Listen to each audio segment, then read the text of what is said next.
Hey, Jake Wellens here. Today I'm going to talk about how to write a great introduction paragraph and conclusion paragraph. You want to start your essay strong with a bang and you want to end well. You don't want to start with something that's going to bore the reader. You want to start with a hook usually, something that's going to grab the reader's attention. It could be a great quote. It could be a historical or current date link. It could be anything. It doesn't necessarily have to be about the literature yet. You can look at the intro as kind of an inverted triangle, where you go from more broad, the hook, to more specific. Generally, you want to end your intro with your thesis. That's your argument. So you kind of have to know your thesis and where you're headed, as well as your outline, really, for your body paragraphs, in order to know how to introduce it. Because how can you know what to introduce unless you know where you're headed? So everything is geared towards the thesis. One great way to start an intro, as I said, is with a hook. A hook is usually about 4 to 7 sentences, although you really want to consult your teacher. Some teachers want you to get right into the literature. Other teachers like a hook. So really, there's no one right way to do it. If you think of a hook in terms of about 4 to 7 sentences, you could provide a great quote about your essay. You could use an example from history. You could pose and start to answer important questions. You could define any key terms you're going to get to. All of these things are going to be important before you even introduce the literature. Ask your teacher, though, because there's no one right way.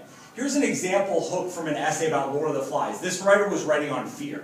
He said, "You wake up from a vivid nightmare. Fear pulses through your body. It felt so real. Fear is a potent and real emotion that can incapacitate a person. Not all fear is negative, though. Sometimes fear helps us avoid danger. Fear begins to corrode and infect, however, when it's either irrational or not based on reality, or when it dominates our existence. One must constantly evaluate his or her fear to ensure that it's not taking over." So the topic was fear. The writer, she didn't get into Lord of the Flies yet. She introduced when is fear healthy and when is it corrosive. And we know the essay is going to be about that topic. Another thing you could do in a hook is you might pose key questions. What does it mean to lose your innocence in a healthy versus an unhealthy way? Or grow up and mature, if that's your topic. Why is it so difficult to have the courage to go against the crowd and sacrifice, if that's your topic? You could ponder, why are humans more inclined to see differences than similarities, if you're writing an essay about division versus commonality. So there's no one right way. Another great thing to do is look at key terms. Let's say you were going to write about the id, human instinct in Lord of the Flies. You could define it.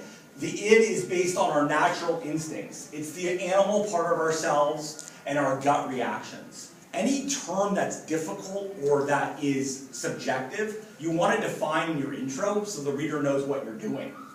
If you were writing on human nature and you said the term duality of man, you could talk about how we all have different sides of ourselves, the good side and the more evil, selfish side. And how are you going to use that term duality? Another great thing is a quote. Let's say you were writing about propaganda. You could use Joseph Goebbels' quote, if you lie often enough, people will eventually believe you. If you're writing about propaganda, Nazi Germany, Stalin. If you're writing about fear, you could use FDR's quote. The only thing you have to fear is fear itself. So you have a lot of choice. You could even start with historical examples. Let's say you were writing an essay about Animal Farm. You could reference the Soviet Union and Stalin.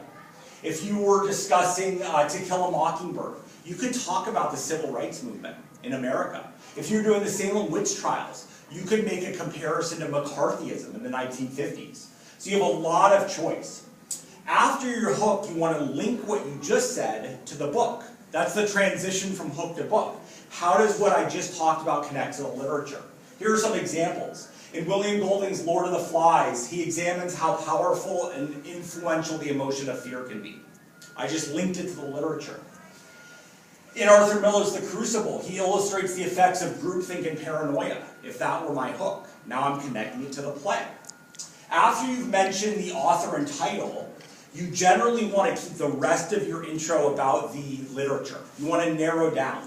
You want to give appropriate background, maybe 3 to 5 sentences as you lead to your thesis. You don't do a whole plot summary.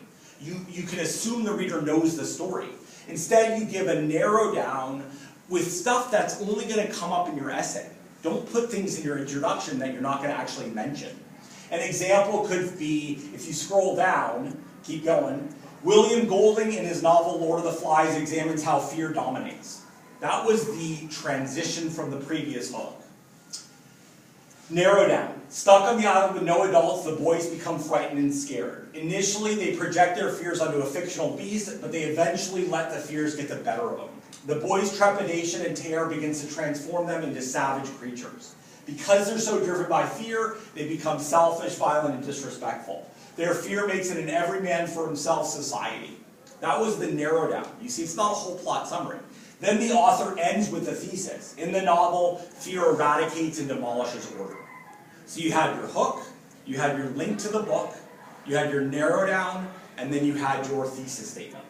But as I said, please consult your teacher on his or her preference of intros. Sometimes they want you to get right to the book. Titling is also important. Before you, or maybe after you write your essay, come up with a unique, creative, metaphoric title. Don't come up with a title that applies to everybody's paper. Don't come up with a title that's boring and could really relate to anyone. It has to be specific to your argument. Let's say I said, Outsider's essay on Ponyboy's growth. That's pretty boring. That's like the topic of the essay. But if I said, Finding the Gold Within, because the gold is an important quote in the book, that's a better title. George and Lenny's Dream in Of Mice and Men. Pretty boring. That's the essay topic. But if I said The Power and Beauty of Dreams Despite Hardships, it's a little better. Courage and To Kill a Mockingbird. That would be like the title of the assignment. But instead, Walk in My Shoes, which is an important idea from Atticus, now you have a better idea of courage as empathy. The boys turn savage in Lord of the Flies. Pretty boring. Savage nature trumps uncivilized nurture. That's a much better title. So you want to come up with a very unique title. If you scroll down, the conclusion paragraph is sort of the opposite. It goes from more narrow to more specific. In the first part of the conclusion, maybe 3 to 6 sentences, you sum up the main points. What are the main takeaways? You want to do this without being repetitive. So you have to use different words and sentences. After that, you can extend the more general to the sort of the so what question.